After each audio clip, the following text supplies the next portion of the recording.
bom dia. Sejam bem-vindos.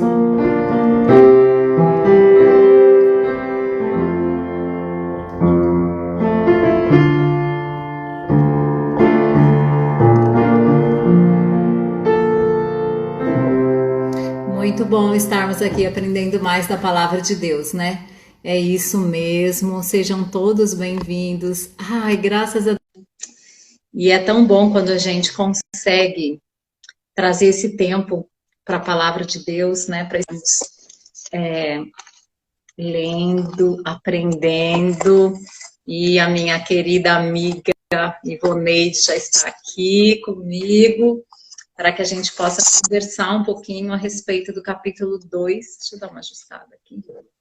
Do livro de Hebreus, né? Essa carta que eu particularmente gosto muito e acho incrível, né? É um texto assim que entra na nossa alma, né? Que transforma a maneira da gente entender o nosso relacionamento com Deus através de Jesus Cristo, né?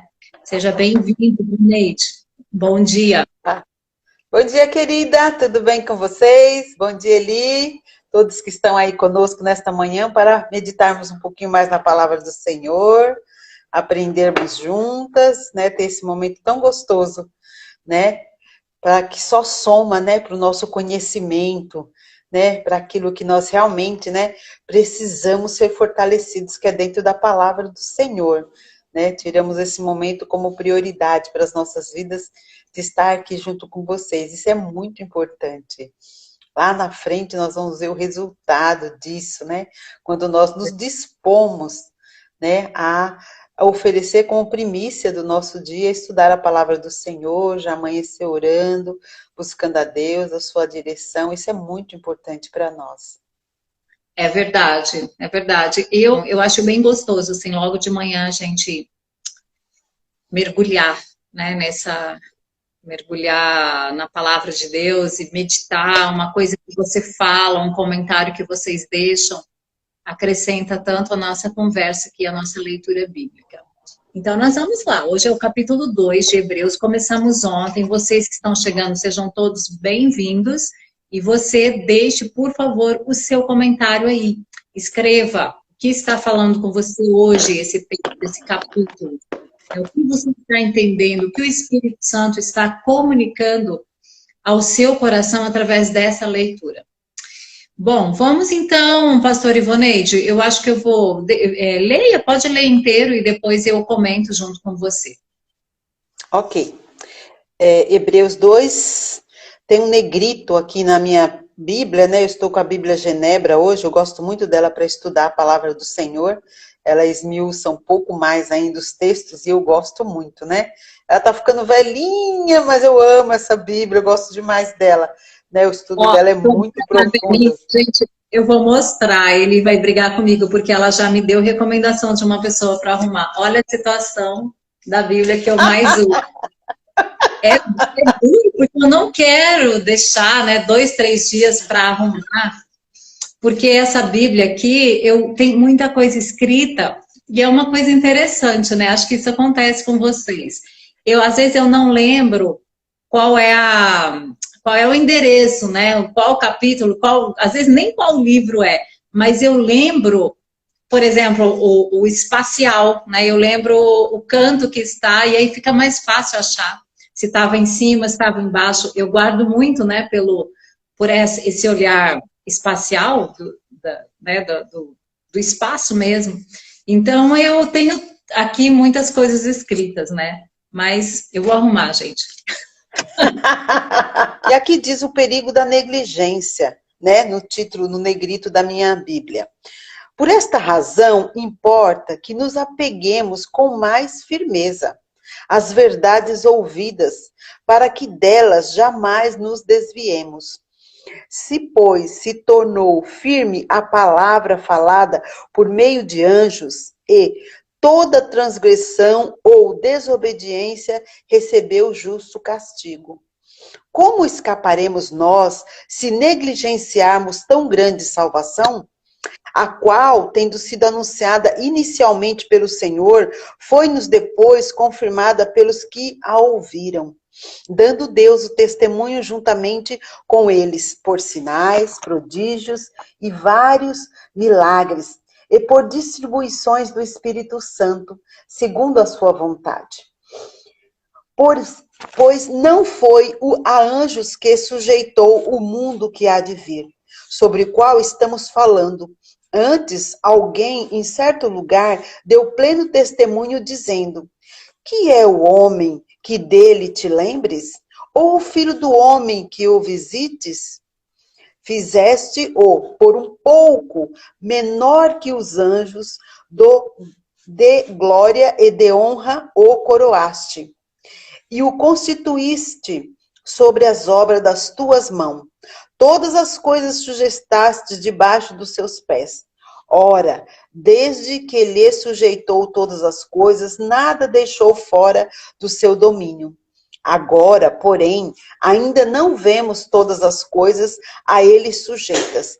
Vemos, todavia, aquele que, por um pouco, tendo sido feito menor que os anjos, Jesus, por causa do sofrimento da morte, foi coroado de glória e de honra, para que, pela graça de Deus, provasse a morte por todo homem. Porque convinha que aquele por cuja causa e por quem todas as coisas existem, conduzindo muitos filhos à glória, aperfeiçoasse por meio de sofrimentos o autor da salvação deles. Pois tanto o que santifica como os que são santificados, todos vêm de um só. Por isso é que ele não se envergonha de lhes chamar irmãos, dizendo: a meus irmãos declarei o teu nome, cantar-te-ei louvores no meio da congregação. E outra vez eu porei nele a minha confiança, e ainda, eis que estou eu e os filhos de Deus, que Deus me deu. Visto, pois, que os filhos têm participação comum de carne e sangue, desses também ele igualmente participou, para que, por sua morte, destruísse aquele que tem o poder da morte, a saber, o diabo, e livrasse todos que pelo vapor da morte estavam sujeitos à escravidão, por toda a vida. Pois ele, evidentemente, não socorre anjos, mas socorre a descendência de Abraão. Por isso mesmo, convinha que, em todas as coisas, se tornasse semelhante aos irmãos, para ser misericordioso e fiel sumo sacerdote nas coisas referentes a Deus, e para fazer propiciação pelos pecados do povo. Pois, naquilo que ele mesmo sofreu, tendo sido tentado, é poderoso para socorrer os que são tentados. Amém? Coisa linda, hein? Meu Deus, é de tirar o fôlego, né?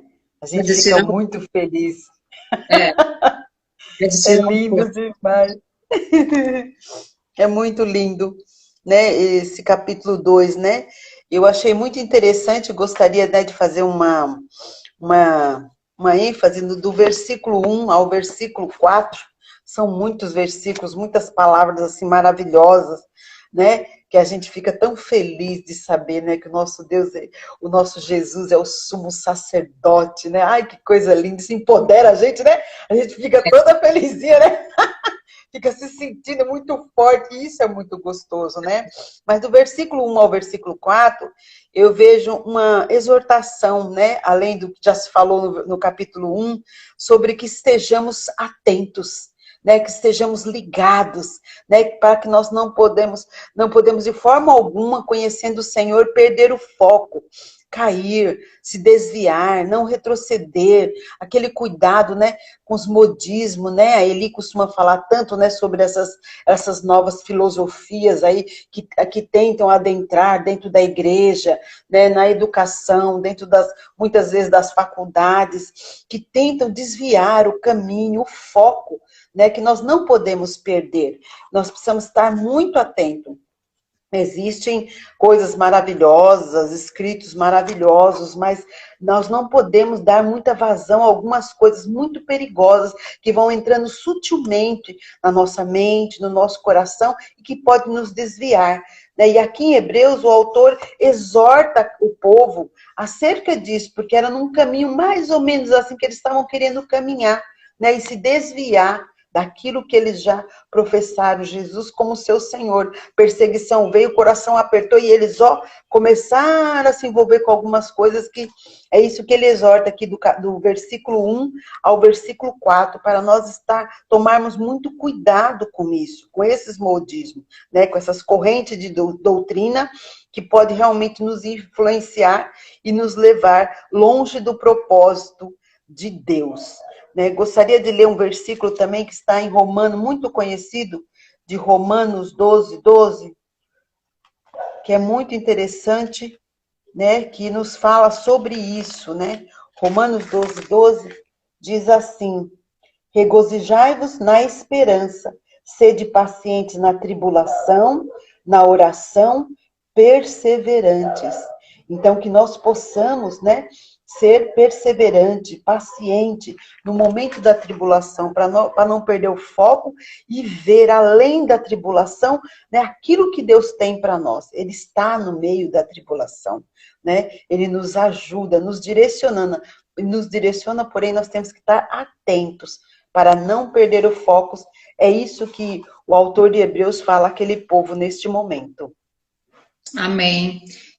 Você falando assim, né, que ele está no meio da tribulação, eu lembro da história dos 3 amigos de Daniel, o Sadraque, Mesaque e Abednego, que justamente eles não perderam o foco, né, eles iam morrer. Eles falavam assim, olha, nós vamos morrer, mas nós não vamos adorar a estátua que você fez. Né? Isso não é uma rebeldia contra você, é simplesmente uma fidelidade ao nosso Deus. Então, mas nós vamos morrer, né? E o que aconteceu é que no meio daquele fogo ardente, eles não sofreram nenhum dano, né? Então, a gente precisa ter isso como exemplo, trazer a nossa lembrança, né? Esses exemplos, e ficarmos firmes, como você estava falando. Tem um comentário aqui do Acelino. Não há como ser salvo sem atentar diligentemente para o que foi anunciado por Cristo e seus apóstolos. Que é esse trecho, né, aqui que ele está falando. E no versículo... no 3 ele fala como a gente vai escapar se a gente não der atenção para essa salvação. No 4 ele fala que o próprio Deus testemunhou.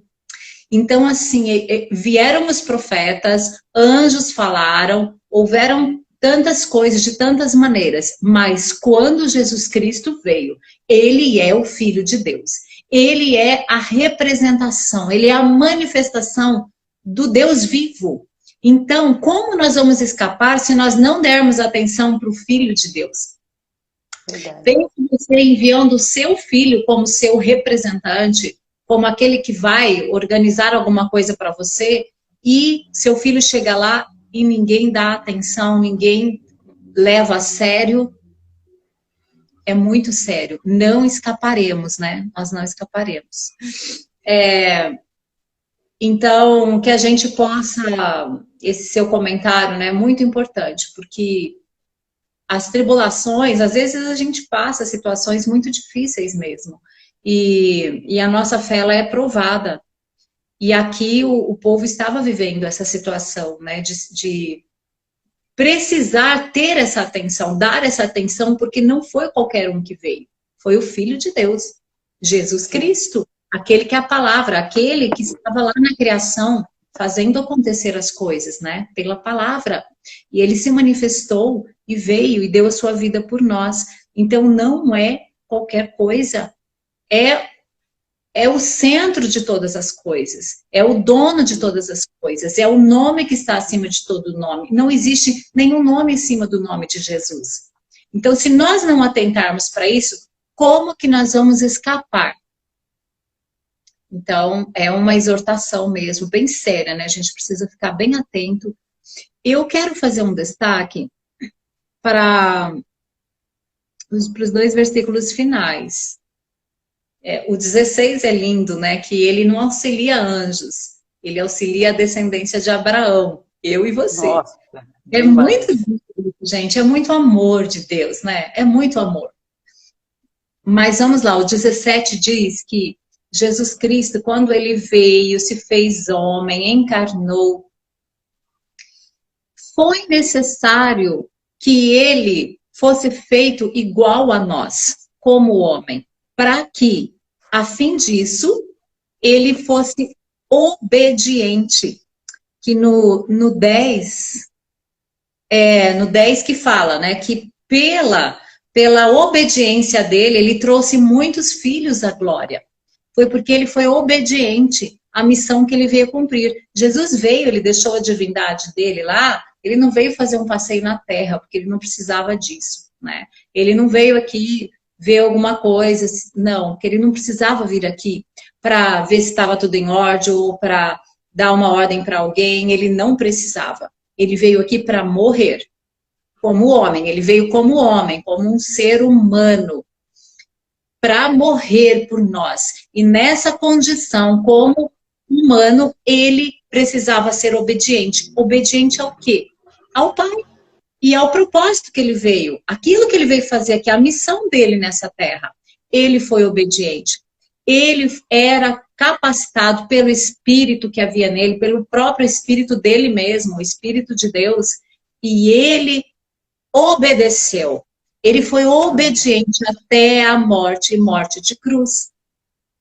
E por causa disso, porque ele viveu na mesma condição que nós, ele pode perfeitamente socorrer eu e você, naquilo que nós somos tentados, naquilo que nós sofremos, naquilo que nos angustia, naquilo que nós temos dúvida, naquilo que nós ficamos perdidos, naquilo que às vezes a gente sente culpa, às vezes a gente peca e fica com aquele peso, ou a gente não tem a devida confiança. Jesus Cristo viveu nessa condição.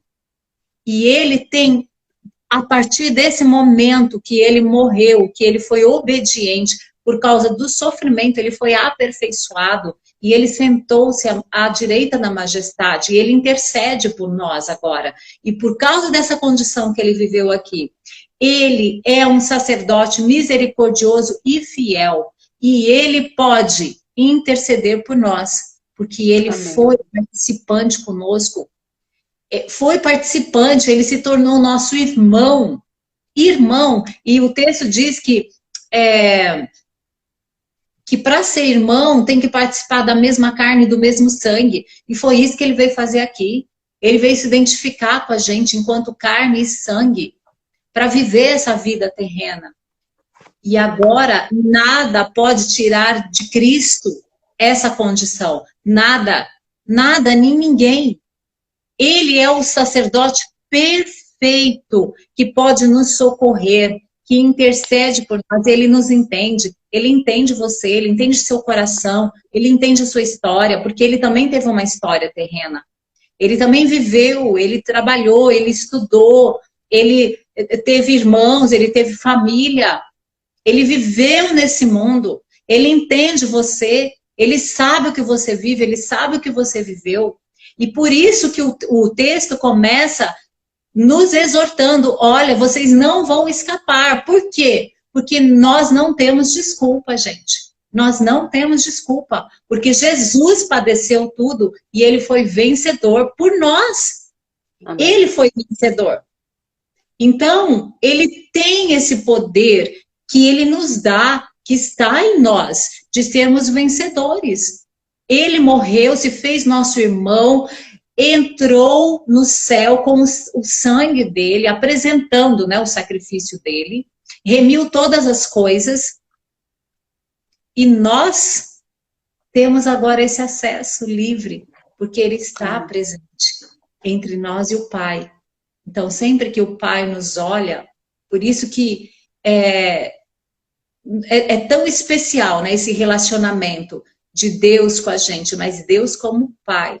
Porque Cristo ele olha e vê o sacrifício de Cristo na minha e na sua vida. Então ele não fica olhando o que você pecou, as suas dificuldades de fé, de acreditar, sabe, as dificuldades que você tem de perdoar. Ele olha para você mediante a obra da cruz de Cristo, mediante esse sacrifício de Jesus Cristo. E o seu coração é alcançado por esse amor. É muito amor, gente. Eu não vejo outra coisa aqui a não ser amor. E essa exortação que ele nos diz, olha, preste atenção, porque se a palavra falada lá por anjos e por profetas foi uma palavra que quem desobedeceu teve a justa condenação, vocês não vão escapar de condenação se não atentardes para Jesus Cristo. Agora, esse que veio morrer por vocês e trazer a redenção. Mas é porque ele nos ama, é porque ele quer que a gente fique firme nisso, porque não há salvação fora disso, não há alegria fora disso, não há vida eterna fora de Jesus Cristo, não há possibilidade de vida abundante fora de Jesus. Se ele é a vida, se ele é o criador de todas as coisas, se ele é aquele que sustenta, como a gente leu ontem, que ele sustenta todas as coisas pela palavra do seu poder. E aí a gente vai lá e Pedro diz, para onde nós vamos? Se só o Senhor tem as palavras de vida eterna. É só nele. É só em Cristo Jesus. E só ele tem condições. Somente ele é habilitado. Gente, ele foi provado e ele passou no teste. Ele é totalmente habilitado para interceder por mim e por você, para resolver a nossa vida aqui e para todo sempre. Está resolvido. Está resolvido, consumado. Não foram as palavras da cruz.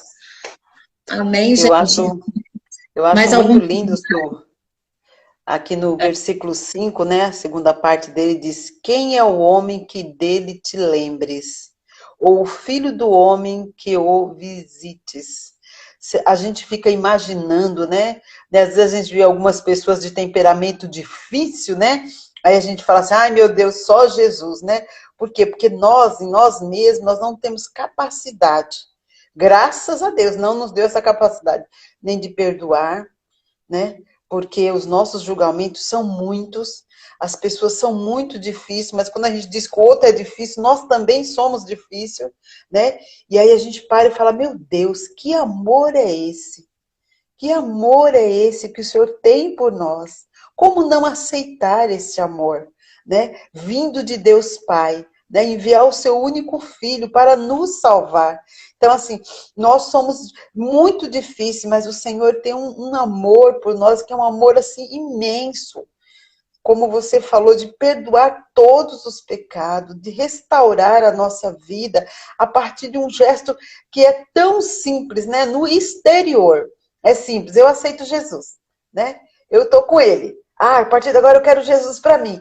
Mas no decorrer, né? Porque aquilo tem que vir do interior. Nós temos que exteriorizar essa aceitação, né? Com atitudes, com palavras. E é algo para nós, humano, muito difícil. Né? Mas quando o Senhor Jesus lá atrás disse, ó, vocês vão vencer porque eu venci o mundo, viu? Vocês têm capacitação para isso. Eu já estou lhe dando capacitação para isso. Então, que vocês estejam atentos, né, acerca de todas as coisas que vão acontecer. Mas eu vim em forma humana e eu percebi tudo que vocês percebem, comportamento, ações, caráter. Então, que vocês fiquem atentos e permaneçam firmes. Porque eu também passei por isso, por julgamentos, né? Passei por exclusão, aqueles que não me aceitaram. Mas eu estou aqui firme, vocês também têm capacidade de estarem firmes também. Perdoem uns aos outros, se amem, né? Que vocês vão conseguir vencer todas as dificuldades em mim. Porque o Espírito Santo que eu deixo para habitar dentro de vocês vão capacitá-los para isso.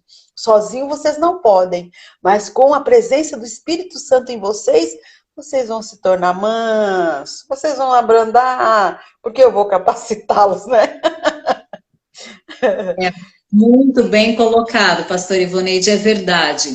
Ele socorre naquilo que são as nossas dificuldades, as nossas necessidades, mas de outro lado, ele nos capacita para nós levarmos o reino adiante. Né? Como ele mesmo disse aos seus discípulos, eu envio vocês. Por que Jesus pôde fazer isso? Por que ele pôde enviar? Porque ele passou pelo processo. Né? Depois que ele morreu, que ele ressuscitou, ele deixou essa missão para os seus discípulos e para nós. Então, nós não temos desculpas, porque se ele pôde, nós podemos. Ele venceu, nós também já vencemos nele.